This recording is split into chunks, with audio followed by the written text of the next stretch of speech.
correta da coisa. Amém, meus irmãos? Deus abençoe a todos, né? Então nós vamos começar hoje. Eu vou até pôr um cronômetro aqui para não estender muito. Nós vamos começar hoje a igreja de Sardes. Só para a gente recordar, né? A gente viu que a igreja de Éfeso era uma igreja onde tinha palavra, mas não tinha amor, né? E que o pior problema da igreja foi a perda da ligação com Deus, a perda da ligação com Deus, a conexão com Deus, né? Nós vimos que na igreja de Esmirna, que é a igreja dos mártires da igreja, uma igreja pobre, mas uma igreja rica aos olhos de Deus, né? Mas que ela tinha um problema também, que era o medo.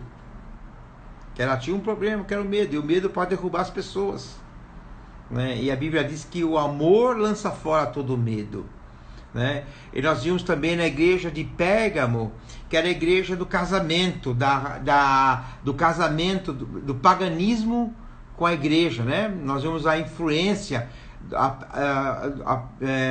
do decorrer dos tempos, onde que a igreja foi cedendo, permitindo entrar o paganismo na vida dela, né? A vida circular começou a entrar na vida dela lentamente, né?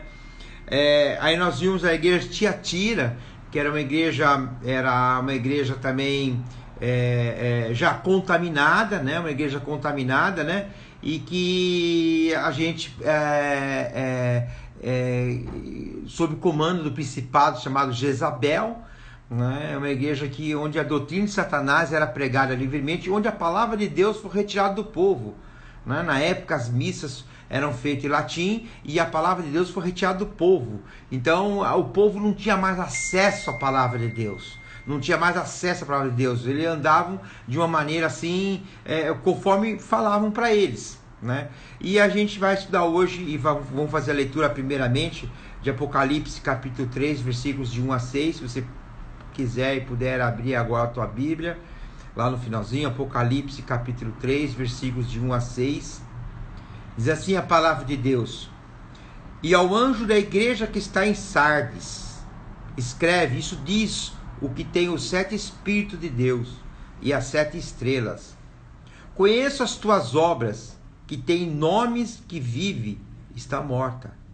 Sê vigilante e confirma os restantes que estavam para morrer, porque não achei as tuas obras perfeitas diante de Deus. Lembra-te, pois, dos que têm recebido e ouvido, e guarda-o. Arrepende-te, e se não vigiares, virei sobre ti como ladrão, e não saberás a que hora sobre ti virei. Mas também tem em Sardes algumas poucas pessoas que não se contaminaram as suas vestes, e contigo andarão de branco, portanto, são dignas disso. O que vencer será vestido de vestes brancas, e de maneira nenhuma riscarei o seu nome do livro da vida, e confessarei o seu nome diante de meu Pai e diante dos seus anjos. Quem tem ouvidos, ouça o que o Espírito diz às igrejas.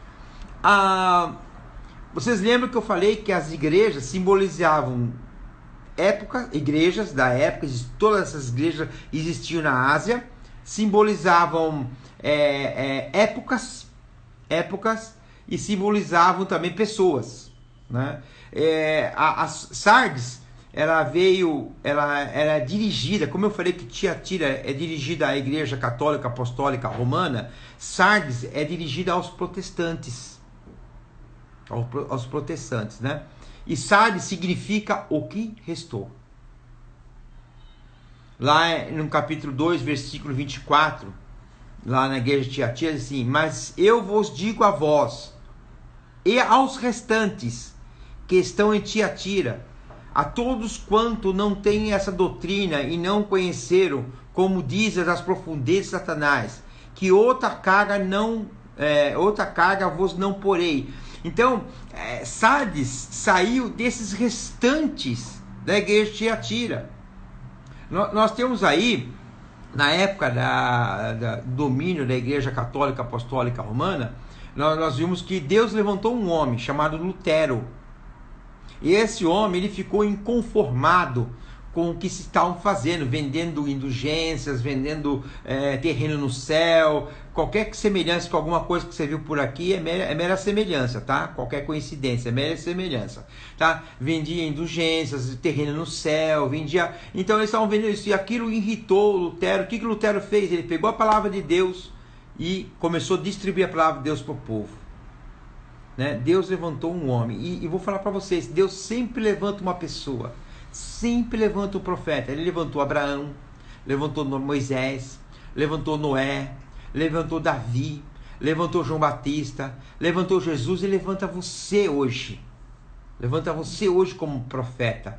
Nós estamos aqui na terra hoje, passando essa situação que nós estamos passando hoje, porque nós somos profetas de Deus, e nós que temos, e Deus está nos levantando de uma maneira maravilhosa para nós profetizarmos e sermos bênção na pessoa. Enquanto estão profetizando coisas ruins na televisão, sim, o melhor quadro que falam na televisão é o pior quadro que uma pessoa possa imaginar. Nós temos que profetizar vida, esperança, amor.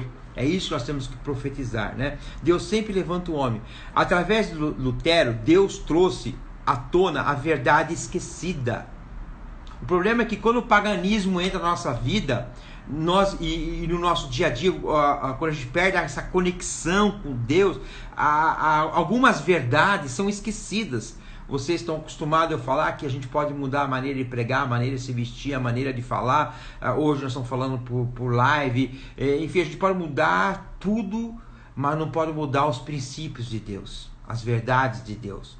E Lutero trouxe uma verdade que tinha se esquecido, que o justo viverá pela fé. O justo viverá pela fé. E o povo estava sendo, porque o povo estava sendo doutrinado a comprar favores de Deus. Vocês lembram que eu falei que a idolatria, a pessoa que segue uma idolatria, ela quer um favor da idolatria?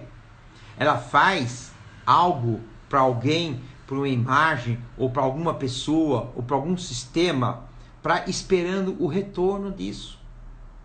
O retorno disso era isso que se vendiam naquela época. Olha, se você fizer isso, você vai ser abençoado. Se você fizer isso, você vai para o céu. Se você fizer isso... E a Lutero falou, chega com tudo isso. Chega, vamos parar. Agora, o que Deus quer de nós é vivemos pela fé. É vivemos pela fé acreditando que Deus existe e que Ele é galardoador, que Ele nos dá presente, que Ele tem prazer em nos abençoar. É isso que nós temos que acreditar, né? E o povo está sendo doutrinado a isso, mas essa pureza de Lutero durou pouco. Durou pouco essa pureza de Lutero, né? Por quê? Porque o engano começou a cair, né? O engano começou a cair, né? Então, os luteranos começaram a perseguir os judeus, porque tinham doutrina diferente dos luteranos. Em seguida veio os anabatistas com a revelação de Deus sobre o batismo das águas, restaurando uma outra verdade de Deus, que é o batismo das águas. Os luteranos matavam os anabatistas afogados. Você acha que tem que morrer, que o batizar é morrer, então eu vou morrer na fé. E afundava e batizavam os afogados, né? Porque o Satanás, ele muda de estratégias, né? Ele tenta alguma coisa, não deu certo, ele tenta outra estratégia, vai mudando de estratégia. É assim na nossa vida também. Ele tenta te derrubar de uma maneira, se ele não conseguir, se você tiver vitória, ele tenta te derrubar de outra maneira. Eu até acho, quando eu leio Jesus Cristo no deserto,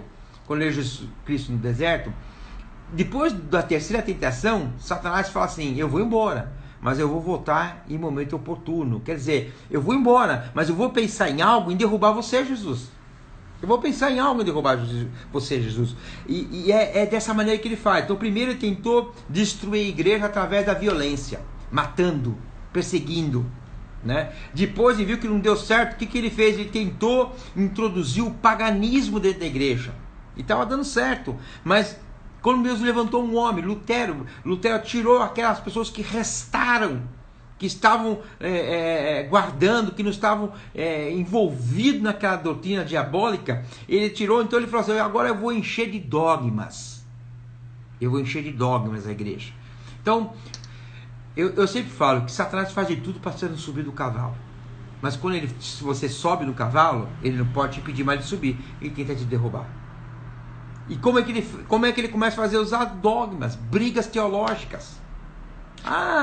Quem não usa saia não vai ser salvo. Quem não usa gravata não pode não sei o que lá. Porque o cabelo não pode cortar. Porque isso não pode fazer. Porque tem que fazer aquele jeito. Para você entrar na igreja, tem que, se você não ajoelhar primeiro, antes de começar o culto. Você sabe colocar dogmas.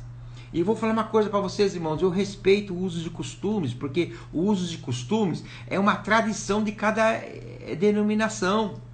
Mas eu nunca posso colocar o uso de costume como motivo de salvação. É um costume meu. Mas não é algo específico para salvação. Eu não posso falar para você que se a mulher não usar calça comprida, não vai para o céu. Eu não posso falar para você se uma mulher não cortar o cabelo, se ela cortar o cabelo, ela não vai para o céu. Isso não é bíblico, isso não é verdade, isso é mentira. Então, ele tentou introduzir dogmas. E hoje mesmo a gente vê muitas igrejas, muitas denominações pregando mais dogma que propriamente a palavra de Deus. Falando que Deus falou coisa que Deus nunca falou. Falou que Deus quer coisa que ele nunca quis. Sabe? Deus se agrada disso, Deus se agrada a colar. Não. A Bíblia fala assim, Jesus fala assim, os verdadeiros adoradores adorarão a Deus em espírito e em verdade. É isso que Deus quer de nós. Que nós sejamos adoradores em espírito e em verdade. É isso que Deus quer de nós, né? Então, a palavra de Deus, a vontade de Deus começou a ser fatiada. E as pessoas pegavam fatias separadas para o seu próprio uso. Para provar o que você quer, o que você não quer. Entendeu? Então ele começou a usar fatiado, sendo que a Bíblia não se fatia a Bíblia, ela é um todo. A Bíblia ela tem começo, meio e fim, é a palavra de Deus. A Bíblia diz que maldito é o homem que tirar ou colocar um tio na Bíblia, na palavra de Deus. Maldito é o homem. Então todo evangelho, segundo alguém, é do diabo. Porque a Bíblia não precisa de complemento, ela por si se basta. Ela não precisa de complemento. O que cabe a nós, o que Deus quis revelar para nós, está na palavra de Deus. O que Ele não quis revelar, nós vamos revelar quando Ele estiver com Ele na glória. Mas fora disso, o que está na Bíblia é o que Ele quis revelar para nós. O que Ele achou importante revelar para nós. O desejo dele que nós fazemos e cumprimos aquilo que está escrito. Então, em Tiatira, Deus fala um negócio interessante. Conheço as tuas obras, a fé e a perseverança. Uma igreja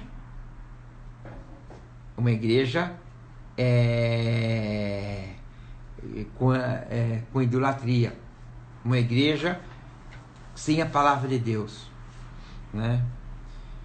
Em Apocalipse 3:1 diz assim a palavra de Deus: e ao anjo da igreja que está em Sardes escreve: isto diz o que tem os 7 Espíritos de Deus e as 7 estrelas.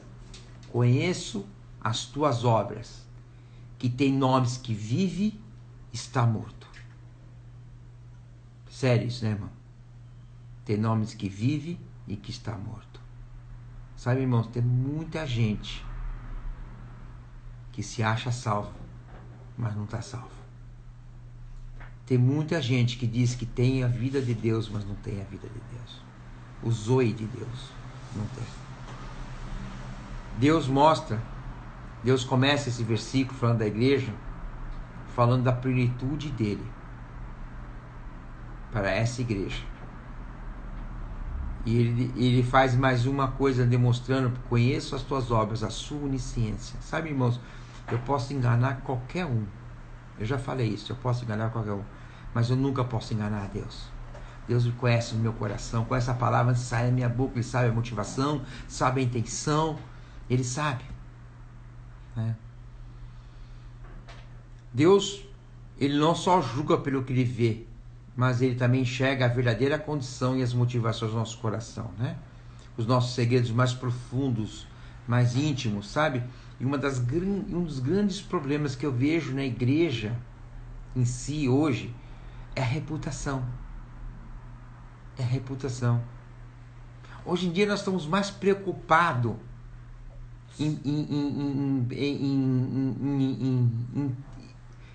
como vou dizer assim, mais preocupado que as pessoas nos olhos e dizem e pensam a meu respeito do que propriamente Deus. A reputação para os homens. Eu não posso falar isso que vai machucar isso, não posso falar isso para que machucar isso aqui. Eu não posso me envolver naquilo porque isso não é coisa de... Eu não posso, sabe, a gente está muito preocupado com a nossa reputação e pouco interessado do que Deus tem para nós, do que Deus quer de nós, pouco interessado, muito mais com a nossa reputação, né? Eu vejo assim uma igreja animada, uma igreja avivada, né? Entre aspas, né? Mas sem vida. Sem vida, Deus olha e fala assim: vocês têm, parece que estão vivos, que vocês estão cantando, dançando, levantando a mão e rodopiando, sabe, vocês parece que tem vida, mas na realidade vocês estão mortos. Vocês estão mortos. Lá em Mateus 23, 27, diz assim a palavra de Deus: ai de vós, escribas, fariseus. Está falando para pessoas religiosas, não está falando para o mundão não, pessoas religiosas. Hipócritas, pois que sois semelhante aos sepulcros caiados, que por fora realmente parece formoso, mas interiormente estão cheios de ossos de mortos e de toda a imundície. Uma pessoa bem arrumadinha, bem ajeitadinha, mas no fundo está podre. No fundo está podre. O que faltou para essa igreja? O que faltou para essa igreja? Primeiro, no versículo 2 fala: ser vigilante. Ser vigilante. Sabe, o que falta para a igreja hoje é ser vigilante. Lá em Marcos 13, 32, 33, olha só o que diz: mas aquele dia e hora ninguém sabe, nem os anjos que estão no céu, nem o Filho, senão o Pai. Olha só o que ele fala aqui no versículo 33. Olhai, vigiai e orar. Ele não falou orar e vigiar. Ele falou assim: vigiar e orar, porque não sabeis quando chegará o tempo. O que ele fala aqui? Vigiai. O que ele faltou para essa igreja? Ser vigilante, atento às coisas. Né? Ser vigilante, atento às coisas. A percepção das coisas erradas e certas. Ou quando aquilo está mais envolvido com as coisas do mundo, com as coisas de Deus. Mais preocupada com as coisas do mundo, com as coisas de Deus. Olha em Apocalipse 3:3, diz assim: primeiro, lembra-te, pois, do que tem recebido e ouvido. Lembra o que é pregado, lembra o que é estudado, lembra o que é lido, lembra o que é profetizado e guarde. Arrependa-te, senão vigiares, virei sobre ti como um ladrão e não saberás a hora que virei. Lembra-te, guarda, arrepende, vigiar, senão vireis como um ladrão. É interessante que o termo vir com o ladrão, o que o ladrão faz? Quando ele entra na casa, ele não entra pela porta da frente, ele aparece de surpresa. E ele vai levar o quê? Coisas valiosas.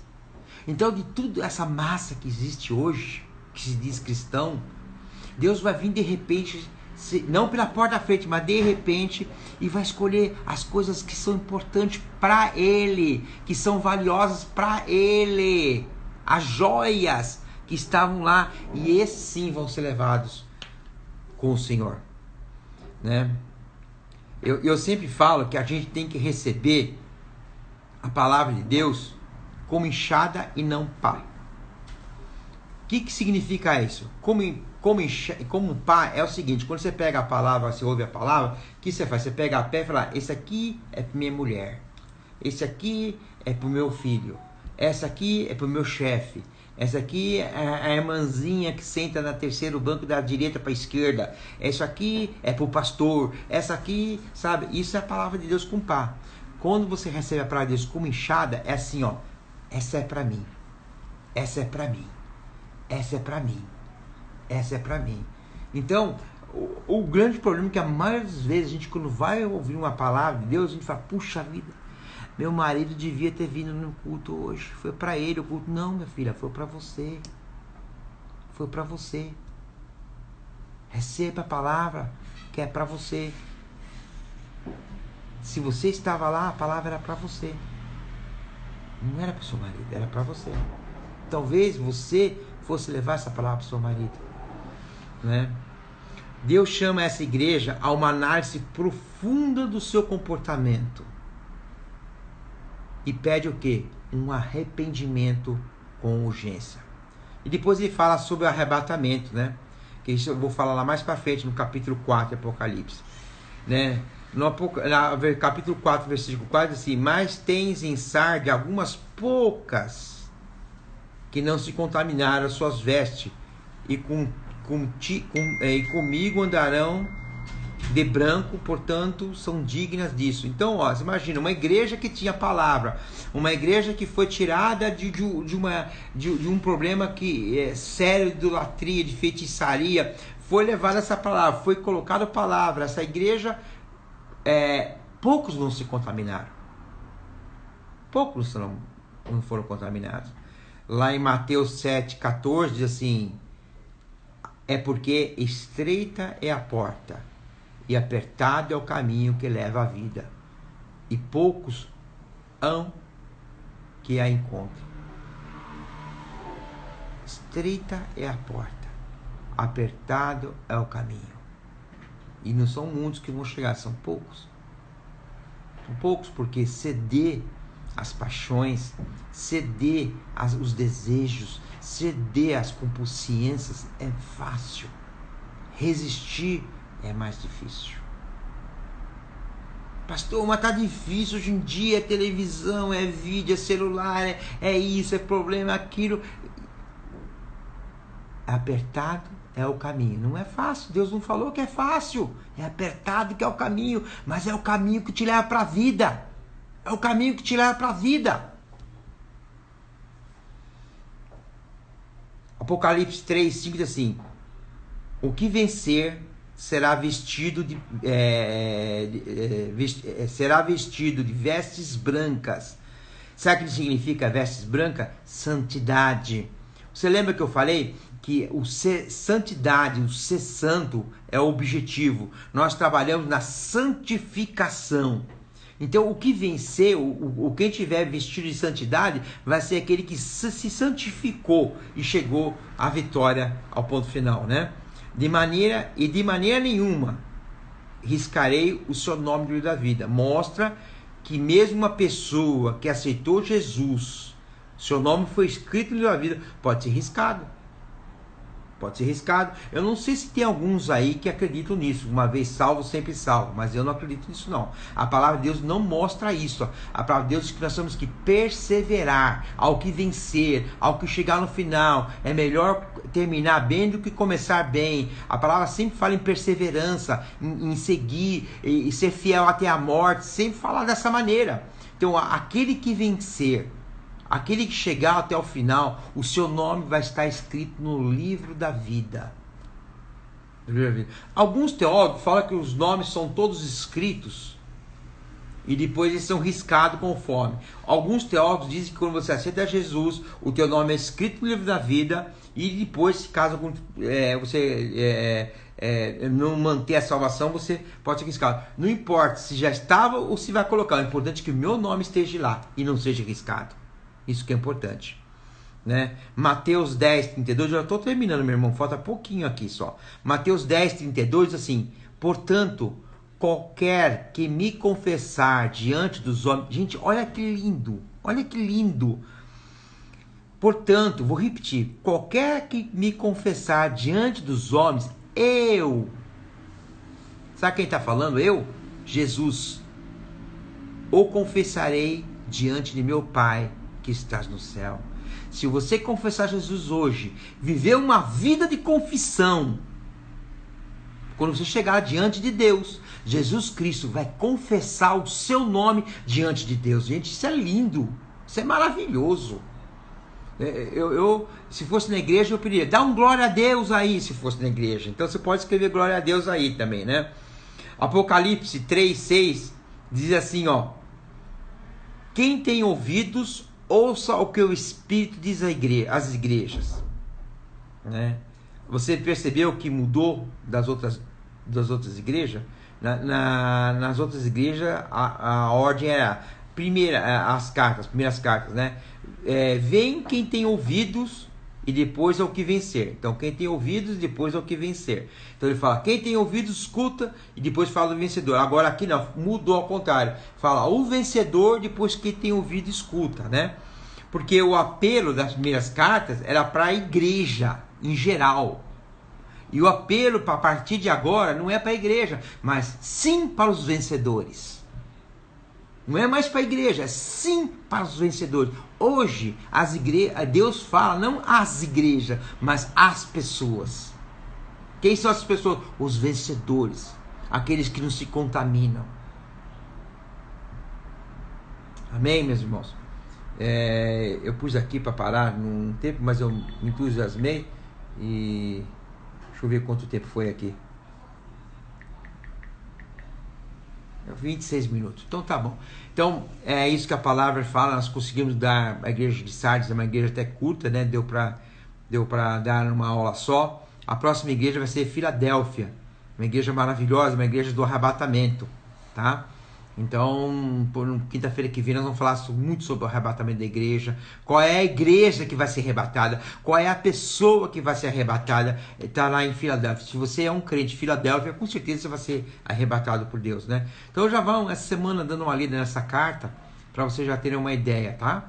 Amém? Então vamos orar agora, como a gente faz todos os dias, por nossas vidas, agradecendo a Deus. Vamos orar também pelo Brasil, né? Por essa crise que o mundo está passando. Vamos orar, feche seus olhos, vamos orar nesse momento. Senhor nosso Deus e Pai, eu quero te agradecer, Senhor. Eu quero te agradecer pela tua palavra, eu quero te agradecer pelo teu amor, eu quero te agradecer pela tua misericórdia e fidelidade, Senhor. Primeiramente eu quero pedir que o meu coração e o coração dos meus irmãos sejam guardados de contaminação, Pai. Que nós possamos ser vencedores, Senhor Deus. Que nós possamos, Senhor Deus, chegar diante de Ti, o Senhor Jesus Cristo, confessar o nosso nome diante do Senhor, Pai. Pai querido, nós queremos confessar o Senhor Jesus como Senhor da nossa vida. Em nome de Jesus, eu quero confessar isso nesse momento, Pai. Pai querido, eu quero abençoar cada um que está me vendo, ouvindo, Pai. Eu quero abençoar esse país, as famílias desse país. Eu quero abençoar o Teu povo aqui no Brasil, Pai. Senhor Deus, nós queremos repreender, Senhor Deus, toda ação do diabo que vem, Senhor Deus, destruindo vidas, pessoas, ceifando pessoas, Pai. Não permite que as pessoas saiam sem ouvir a Tua palavra, sem ouvir o Teu nome, Pai. Levanta pessoas para estar perto, Senhor Deus. Levanta pessoas para estar perto. Não permita que essas pessoas sejam ceifadas pelo diabo, Pai. Eu quero te agradecer, eu quero abençoar o meu país, eu quero abençoar o Brasil, Pai. Que essa pandemia seja reduzida o mínimo que puder, Pai. Em nome disso nós possamos retomar nossas vidas normais, Pai. O mais rápido possível, Pai. Eu quero te agradecer, quero te louvar, em nome de Jesus Cristo. Amém. Irmãos, obrigado por estar comigo aqui. Que Deus abençoe vocês, que vocês tenham uma excelente noite. Em nome de Jesus, amanhã a pastora Camila... Amanhã a pastora Camila? A pastora Camila, né? Amanhã é sexta, a pastora Camila vai até às 8 horas falando com você. Deus abençoe a todos em nome de Jesus. Amém.